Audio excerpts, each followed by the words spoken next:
Hello YouTube, this is Morgan, Airspeed Prime here with my next Airspeed's Avatar Rewatch video. This one's going to be for Book 1 Water, Episode 18, The Waterbending Master. So, more or less the first part of a three-part finale, though they only label 19 and 20 as the two-parter. But because, they're the only three, Northern Water Tribe focused episodes, you kind of have to treat them as a three-parter. But overall, really good episode here. Very little to complain about here in that we're finally where we kind of set out to go to. That the whole season basically has been about getting to the Northern Water Tribe. We're finally here and immediately addressing waterbending training and the issues that come up in the Northern Water Tribe that they didn't expect. Plus a bunch of other plot points, Zhao beginning an invasion plan against the Northern Water Tribe and all of this important stuff. Really, the only issue I have with this episode is one line of dialogue from Aang that I think is that was really poorly written, but I'll get to that. So, yeah, immediately the start of the episode is that it's the arrival in the north, and as well as that, it's also Zhao figuring out that, of course, that must be where the Avatar is going, to the north so he can learn waterbending.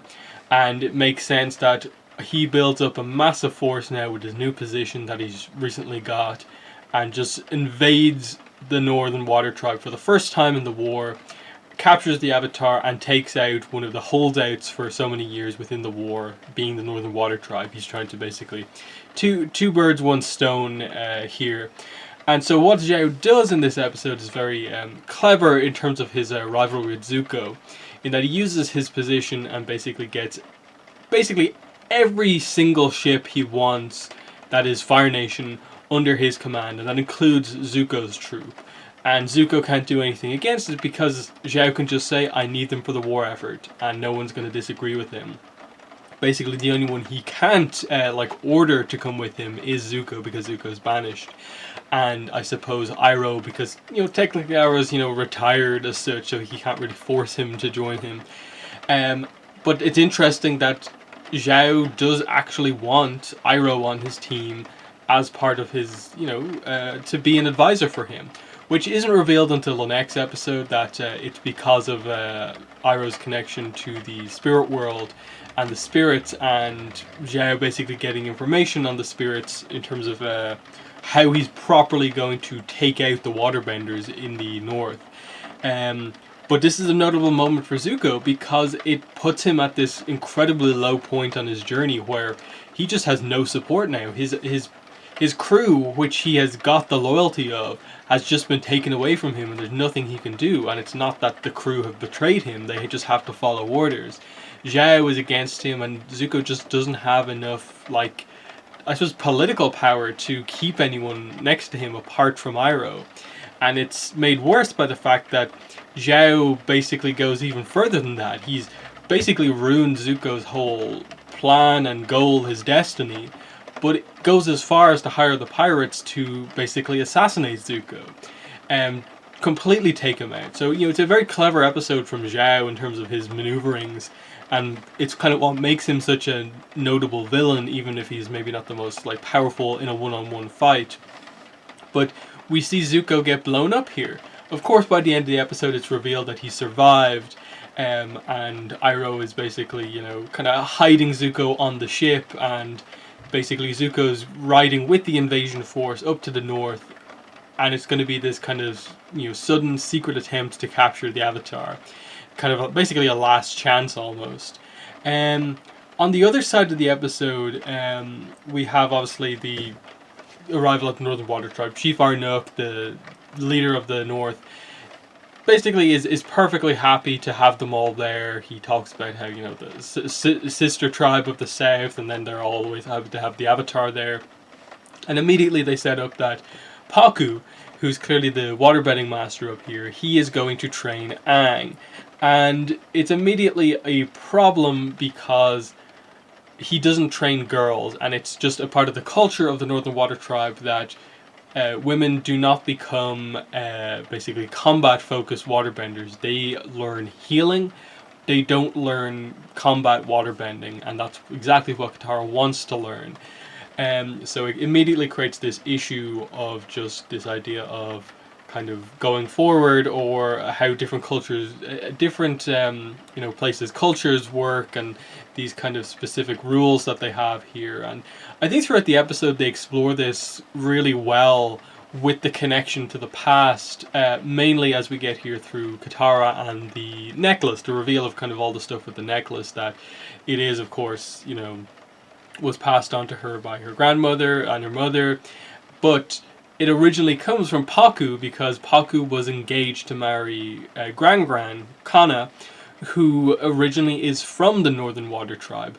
And clearly this episode implies that she left because she also didn't like all of these rules. The big thing here being the arranged marriages, that she didn't like that. And I like how they connect that into the UA side of the story with Sokka, where she, if she was free, would perfectly love to be in a relationship with Sokka, but especially given the position she's in as a princess, kind of has to go ahead with the arranged marriage that I assume her father has kind of set in place for her, and can't pursue the person that she actually cares about. So I really like how they explore this throughout the episode, in that they kind of, through, I suppose, Pakku and like Arnok, they kind of established that, look, this is our culture. Like, yes, it doesn't seem like the most kind of reasonable thing, but this is how we do things here, and we're not just going to break all of our customs just for you. But by the end, it kind of turns around, because I suppose Pakku, one of the biggest impacts in his life was the fact that Kana left, even though he cared about her, because of these rules. And he kind of realizes here that the rules caused the breakup of this potential relationship for him, and now, in a way, almost in terms of destiny, someone like related to Kana has come back, and she wants to train in waterbending and is limited by a rule. Why let the same thing kind of repeat itself here? Train her if she's going to go on a journey with the Avatar. Why not? They don't really go into massive depth about why exactly, the details behind why he changes his mind, but the implications of just very clearly rules caused him issue in the past because of another person's reaction to the rules. He doesn't want that to repeat itself again, and so eventually takes Aang and Katara on as his students. So it's an interesting one in that, obviously, where they go from here. And I suppose how they approach Aang in this episode. Aang's training in waterbending is not really a focus, like, at all of these 3 episodes. It's there, but it's not at all important. It just doesn't matter that, like, the details of Aang's training here. All they seem to establish is just that Pakku is not the most suited to be Aang's teacher, in that he's very strict, and Aang doesn't really deal with that all that well. And so, and because he's not as studious in terms of actually doing all of the training required, he kind of has the talent but doesn't put the effort in. Whereas Katara, obviously, it's very much implied that she's going to put everything into this and is naturally skilled, as is shown in the fight that we have here. And I suppose the fight and how it comes about is interesting, in that, Sokka comes up with this idea of, like, okay, Katara can't learn, so why don't you, Aang, teach Katara what you've learned? That shouldn't be a problem. Pakku spots them doing this, and then basically says, I won't train Aang because of this, and forces Katara into this position where, I'll teach Aang again if you apologize to me, and she's just completely unwilling to do that because he's been more or less like nothing but rude to her the entire time. And so she blows up, she has one of her kind of emotional outbursts, and challenges him to a fight. And I think it's pretty clear going into this fight that she was never going to win, and she knew that, just what what Sokka and Aang said to her before the fight, and her saying, like, I know I won't win, but I have to prove this point, just showed that this was all about the principle of the matter, that she cares about this and is not going to let him get away with this. And it's a really, really good fight. One of the best waterbending fights that we see. In that, in a way, you almost go to something along the lines of, Unalaq Tonrock, or Tarlok Korra, for like a better waterbending fight than this. This is really, really good, even though it is kind of a rookie against a master in this fight. And it's very clear that Pakku isn't putting 100% in. I think he wins by maybe putting in a slight effort into the fight, but for the most part, he is kind of, in a way testing Katara here, just to see, like, okay, she can bend. How good is she in this thing? And that he is ultimately impressed with her in this fight in terms of how far she pushes him to actually, restrain her within the fight. Katara demonstrates a lot of moves we haven't seen her use before. And shows herself to be very skilled. It's just, I suppose, when it comes to the really big moves and the really kind of delicate maneuvers, that's where Pakku clearly has the advantage, and where she does need a master to teach her to fulfill that potential. But it is a fight that really shows that like, even though Pakku is impressed with her, she asks the question in the middle of the fight, but you still won't teach me? And he says, yes, I won't.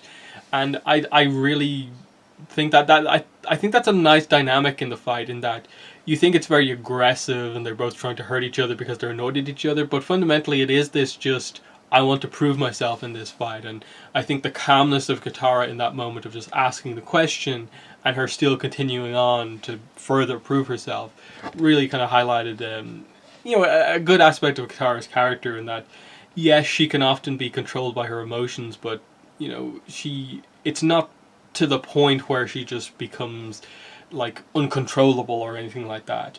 The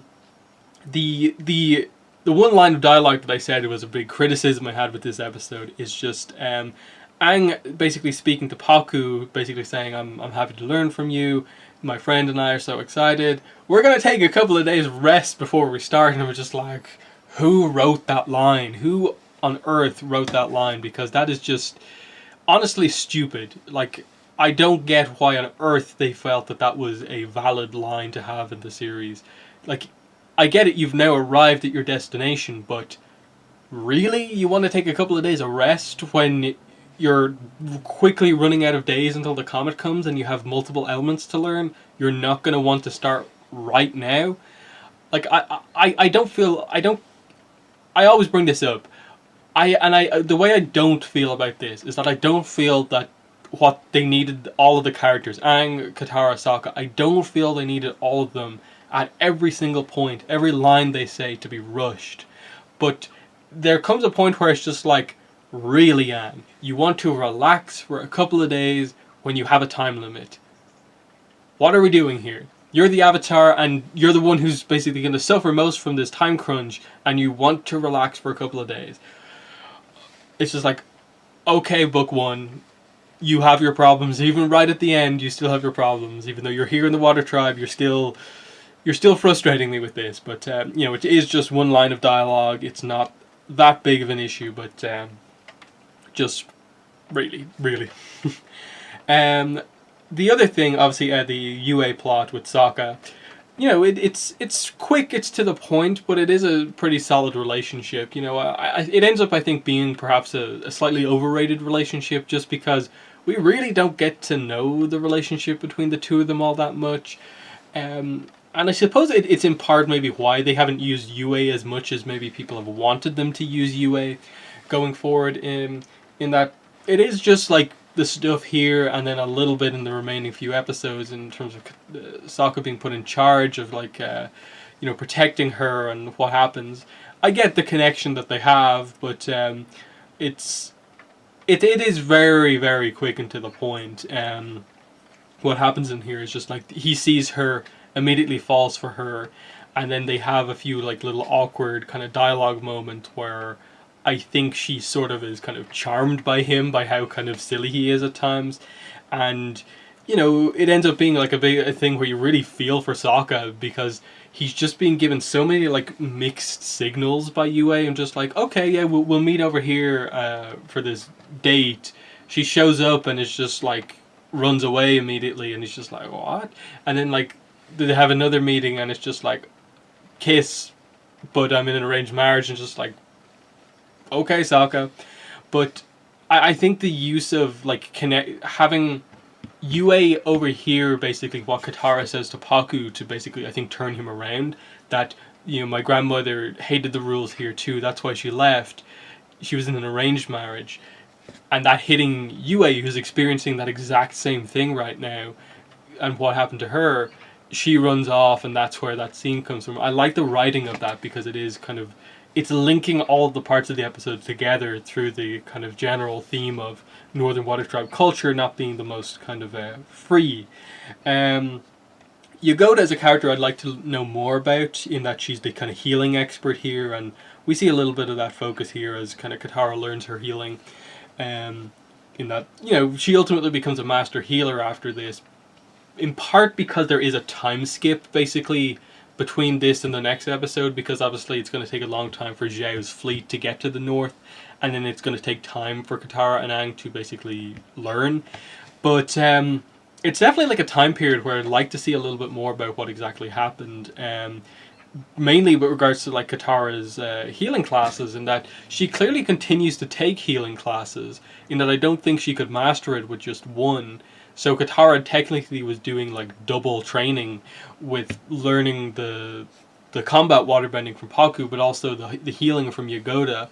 So it really speaks to like how committed Katara was during her time in the Northern Water Tribe to her training. What else do I have here to talk about? With the kind of thing they use to show healing, you can see the chi paths of the like entire body almost, with the kind of dummy that they use to demonstrate healing, which is a really cool thing, in that like the chi path is something that's kind of like there and thereabouts. Like we get reference to like the idea of chi at times in Avatar, but that one scene in this episode is pretty much one of the only times we get like an actual like visual of like, no, here's how the chi path and the chi flows through the body, outside of just, oh, and there's also chakra pools as well added in here. But yeah, I think that's the episode. Really, really good stuff, minus that one Aang line of dialogue, which was very just like kind of just a really silly line to throw in there, and I think the writer of that line really wasn't considering the rest of the series, especially episode 8. But other than that, you know, really solid Katara episode. The fight was really, really good, and how they used the history of Gran Kana to kind of, I suppose, make Pakku a much more interesting character rather than just the guy who's super set on the rules. Really turned him into a unique character, especially with what they do with him in the next 2 episodes, and then reuniting Kana and Pakku, like going into the comics and so on. So yeah, that's my review for 118, the Waterbending Master. And I think I did I mention this or not at the start? JM Animation animated episode, so the main animation studio, which is always good to know. But yeah, that's been the review. In the comments, let me know what your thoughts were on the episode. But yeah, that's been the video for today. Thanks for watching, and bye.